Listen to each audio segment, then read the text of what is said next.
Hello you guys, welcome back to my channel. I'm Lauren if you're new here, and if you're not new, welcome back. I'm so happy that you came back. I think this has honestly just become my designated sit down video spot because I've filmed like all my videos right in this spot recently, but I just love the background. In love with my new dresser and my new tree. So this is going to be another back to school series video. Today I'm going to be doing my top 10 productivity tips for college, for school in general, and just like how I have been so successful in college grade-wise and just like everything that I do to basically help myself and set myself up for success. If you haven't already seen all my other back to school videos, I will link the playlist below with all the ones that I've done so far. I know we all love back to school season, so here we are with that. I still have a lot more coming as well. Aside from that, productivity is all about time management, so I'm gonna skip all the chatter and get right into my first point. My first thing is to use a planner to write down all your assignments in them as soon as you hear about them. This obviously goes along with procrastination. I know procrastination is a lot of people's problems. It has been mine in the past. I would say that it's no longer affecting me very much because I use this tip religiously. So what I do is I like to take all of my syllabi, sometimes before classes even start, if they post them early or whatever, I go through the calendar in my syllabi for the class, if it has all the assignments written on it and the due dates, and I will take my planner, hardcover planner, and basically write down every single assignment and their due date on their due date in the planner so that I am prepped for basically the whole semester. This is definitely a time-consuming task, but I promise you guys it is so worth it when you're deeper in the semester and you realize that you have everything written out already, and it's so easy to like look forward to a certain day and see how much work you're going to have around that area. Obviously there are going to be assignments that are added and taken off throughout the semester, but it's so good just to have a general idea and you feel so planned out and organized once you do it. It's seriously a game changer. If you don't want to do this huge step and do it before the semester starts, then obviously you can do this at the start of every week, so like on a Sunday before your week starts or a Monday morning, something like that, just to prep your week ahead if you don't want to take the big leap and do like the whole semester. But seriously, I found this to be so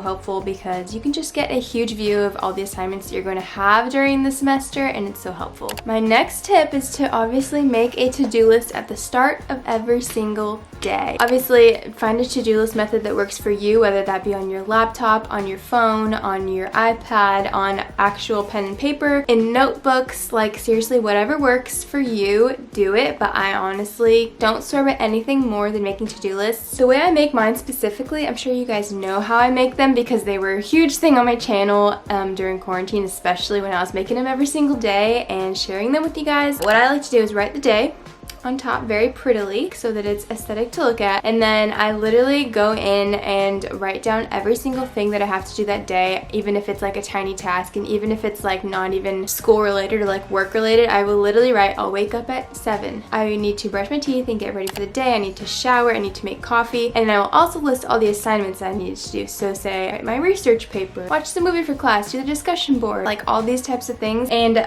just the feeling of crossing things off your to-do list throughout the day is so satisfying and you feel so accomplished at the end of the day. Obviously this sets some people up for failure at the same time, because if you don't finish your whole to-do list, I know that it can feel like discouraging and that you didn't do anything throughout the day, but just know that's not true. Like even if you didn't finish all your tasks that you wrote down for that day, you can carry them on to the next day until you finish them. But for me personally, writing everything down gives me like a mental note that reminds me that I have to do these certain things, and just to-do lists just are so helpful. And I'm actually coming out with brand new to-do list notebooks very soon, so I will definitely keep you posted on there. Follow my Instagram if you want to be notified when I post those. They're being shipped to me right now, and then after that I will be announcing them and selling them for you guys, so stay pumped for that. If you didn't see the last ones that I sold, I will post a picture right here. You guys went crazy over them, but I have a new design coming out soon and that I'm so in love with, so stay tuned for those. Okay, the next tip that I have is to sit at a desk or a table and work at it with a comfy chair. Avoid your bed at all costs. Avoid your bed, avoid the couch, unless those are your only options, obviously. But if you have a desk to work at and a chair, it is like, I'm gonna say like scientifically proven, because I think it actually is, that like sitting up straight and working on a actual like hard surface desk just promotes productivity overall. And obviously when you sit on the couch or you sit on your bed, you're more likely to slump over or like lay on your side or lay on your back back, lay on your stomach, something like that. And obviously that's just not the best for your productivity, but maybe it is. Obviously everybody's different, but for me personally, this is what I'm talking about. I just find that if I am laying on my bed or laying on the couch, I will most likely turn on the TV because it's right there and it's like, oh, I'll just play some background music or background noise or background video, and then it turns into the main event of the day, which it shouldn't. Next tip is to branch out with where you do your work. So obviously I thought of this tip and have been implementing it ever since quarantine because I felt like I was stuck in my room 24/7, especially being in online classes all day. Last year, I was so sick of my room, like so sick of it. And this was before I moved out into my own apartment also. So what I would do is go work wherever else I could. I'd work at my dining room table. I'd work outside on a little chair. I'd work in my car, like literally anything else other than your desk, because if you work at your desk all day every single day, you're gonna get sick of it. You are gonna be burnt out. Okay, now that places are actually open, like coffee shops and stuff, this is my number one recommendation, is to go to a cafe, go to a coffee shop, go to a little place, because it's a perfect excuse to get like a coffee or a tea and a pastry, a little snack, and just be in a totally different environment. And I am 20,000 times more productive when I work at coffee shops, and I don't know what that is. I don't know if it's like the background noise or just like the fact that I'm just not at home, but whatever it is, it works. Okay, my next tip are study sessions with friends, whether that be like virtual, like on FaceTime, or in person. Obviously, okay, when it comes to like involuntary stuff like group projects with people that you don't know or that you're not allowed to choose like your group for, I totally get that. I am so opposed to that. I have had the worst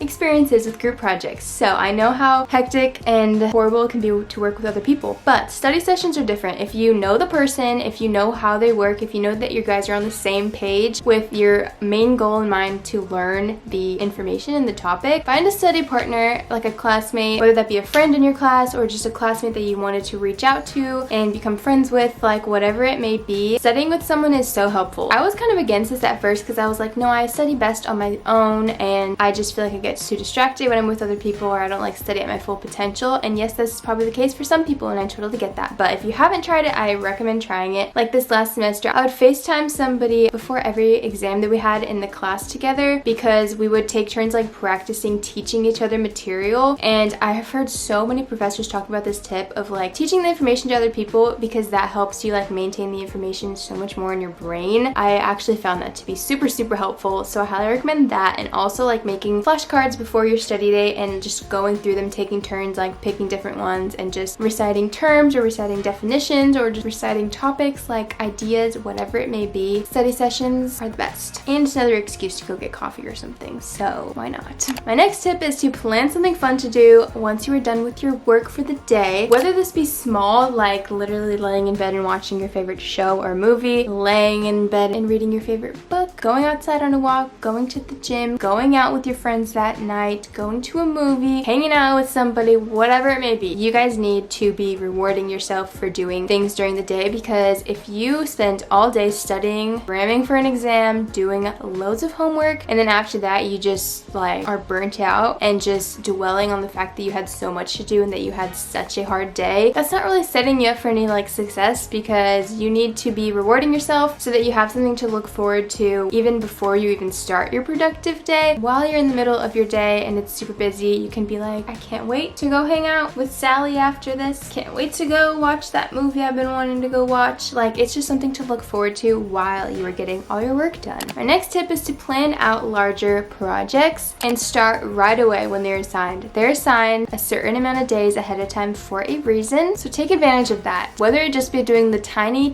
initial step, it's so helpful to start right away, because we need to avoid procrastination at all costs here, you guys. We all know this. So this is another thing I love to use my planner for. So I will go onto the due date of the project, put that it's due that day, and then every day leading up to that I will write something small that I want to get done for that assignment. Whether the first step be just like finding 2 research papers to do your research from, or 2 like articles or whatever. The next day is to find another 2 articles. The next day is to write the citations for those articles. The next day is to write your thesis statement. Next day, body paragraph paragraph, next day revise your body paragraph, like things like that, okay? It's just so helpful to break everything up so that you don't cram, because crammed work is no bueno. Sometimes it is. Sometimes my essays that are written in 2 hours the night before they're due are the best ones, but it's not always the case. So if we can avoid that at all costs, we should. My next tip is to avoid all-nighters at all costs. Who the heck ever made it cool or trendy to see who got the least amount of sleep the night before? I don't know. It's not cool. It's not cool to not get sleep. It's not honored to get the least amount of sleep. Like, I don't understand why people have these conversations. I just don't. You guys, we need sleep. We need sleep to function. We need sleep for our brains to work properly, to retain information, to recite information. You need to sleep. I don't know what else to say about that. To avoid this, like, if you start your productivity habits, the ones that I'm talking about now, early enough, you can avoid all-nighters at all costs. Not everyone has had an all-nighter. Some people probably going into high school or college are like, oh, I'm bound to have one. I'm bound to have an all-nighter because everyone talks about them. Those seniors with senioritis, they all tell me it's not hard freshman year. Just wait till senior year because you're going to be having all-nighters every night. False. I've never had an all-nighter. And that's because I've implemented these productivity habits in my life for like as long as I can remember. I've always been very organized with my stuff, and you can be too, and you can avoid them at all costs as well. It's possible, you guys. Let's make it a thing to praise the people who got the most sleep, right? I think so. My next tip is to actually pay attention in class, you guys. Whether you're paying for college, whether your parents are paying for college, whether your grandparents are paying for college, whether you get financial aid, it doesn't matter. It's not free. You need to take advantage of the fact that you're being fed information that you probably can't get anywhere else. If you can get it anywhere else, you won't be getting it in the same exact format, the same style, from the same professor. You need to be in the moment in your classes and really take in as much information as you can. I'm not going to say I sit there and take the best notes. I'm not going to say I sit there and listen to every single word my professor says without being distracted, because I don't. That's just not realistic. But do I try to at all times? Yes. So as long as you have the mindset that you are in there, you pay for these classes, they are not free. You are here for a reason. Don't waste your time in college. This also helps so much when it comes time for studying for exams, because you won't have to reteach yourself all the information again because you weren't paying attention in class. I've been there. It sucks. It sucks having to reteach yourself 5 chapters because you weren't paying attention in class for the past week. Like, it just sucks so much. So pay attention in class. Put your phone away. Buy my camera. Hi. Oh gosh. You are gonna be shaking it, Mr. Boy. We're on to my last tip, you guys. My last tip is to look up crash courses on YouTube. I have not had a topic that I needed to learn more information about that wasn't on YouTube and wasn't in a crash course format. Crash courses have saved my life when it comes time to reteaching yourself information, or not even like reteaching yourself information, but just like becoming more knowledgeable about a certain idea or area. If you search crash courses on it, they will have so many subcategories for you to learn more about. Hi, I'm almost done, okay? I'm almost done. I love you, okay? I love you, my good boy. Okay, come here. Come sit on my lap then. Yeah, when it comes time to needing more information about a topic or whatever it may be, crash courses on YouTube are your best friend. Alright, and that is all for today's video. Those are my top 10 productivity tips for college and how I've been so successful in college this far. So excited to be my last year. I literally can't wait. And I want you guys to comment your top productivity tip for college as well, or just school, if it's high school or grade school, it doesn't really matter. Whatever your tip is to be productive as well, because I think it'd be so helpful to share all these things with each other and just learn more about it. I also filmed a how to be productive video last year. I put in like 80 something tips about productivity, so I will link that below as well. So many of those you can implement into college, whether it's not like specifically for school. They're also helpful, so I hope you go watch that video too. Thank you guys so much for watching this video. I hope you stay and subscribe if you haven't, and yeah, give me a like and a comment because I'm responding to all my comments, and let's chat down below. Thank you guys so much for watching, and I'll see you in my next video. Bye guys!